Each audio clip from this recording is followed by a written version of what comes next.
Ce vendredi 19 février 2021 s'est tenu à la Cour d'appel de Conakry les réquisitoires et plaidoiries suite à une décision rendue par le tribunal de Dixine condamnant Boubacar Diallo alias Grenade, un militant du parti UFDG, à 10 ans de prison.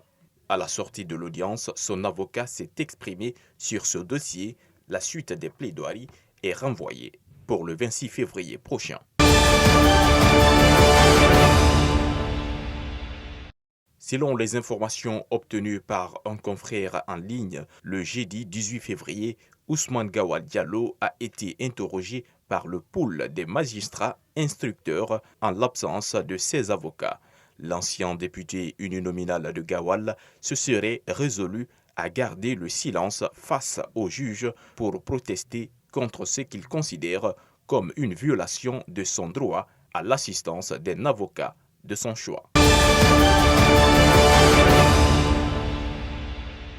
À l'Abbé, pendant que le coronavirus poursuit sa propagation en milieu scolaire et universitaire, le centre de prise en charge est confronté à un problème de place.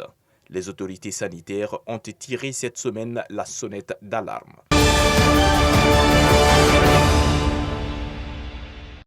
Depuis le début de cette pandémie, la médecine traditionnelle a été un moyen utilisé par beaucoup d'Africains. Pourtant, elle n'est pas sans conséquences. Selon Dr Gueye Abdou Salam, représentant de l'OMS en Mauritanie, elle n'est pas laissée pour compte. Une section est au niveau de l'OMS pour l'amélioration de cette médecine.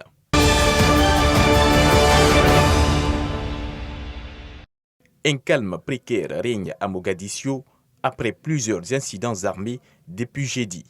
La présidence et les partis d'opposition s'accusent mutuellement d'avoir provoqué des échanges de tirs entre leurs forces de sécurité respectives, alors qu'une marche avait été maintenue vendredi malgré l'interdiction des autorités. Officiellement pour des raisons sanitaires, aucune victime n'a été recensée, mais le climat est suffisamment dangereux pour que l'ambassade des États-Unis et l'Union africaine publient des communiqués exprimant leur inquiétude.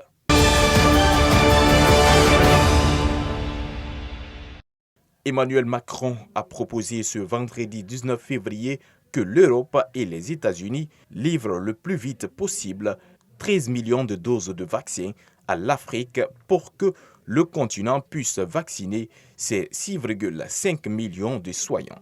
Si nous, Européens, Américains, savons livrer le plus vite possible ces 13 millions de doses, ça vaut notre crédibilité. Et alors l'Ouest sera considéré en Afrique. Mais si nous n'annonçons pas des milliards aujourd'hui pour donner des doses dans 6 mois, dans un an, nos amis africains iront acheter des doses aux Chinois, aux Russes, et la force de l'Ouest ne sera pas une réalité, a-t-il plaidé lors de la conférence sur la sécurité de Munich après un plaidoyer similaire au G7 virtuel.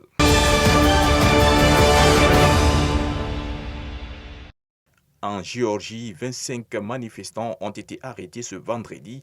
C'est un nouvel épisode de la crise que traverse le pays, laquelle a conduit à la démission du Premier ministre Giorgi Gakaria ce jeudi.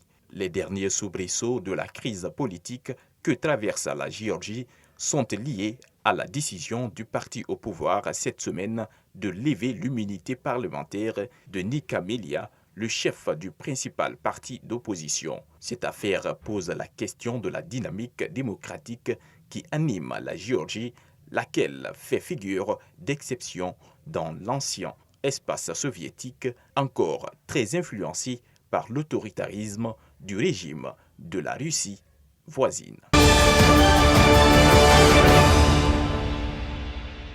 Au terme d'un procès d'une semaine, l'ancien président Trump a été acquitté de l'accusation d'incitation à l'insurrection à laquelle il faisait face.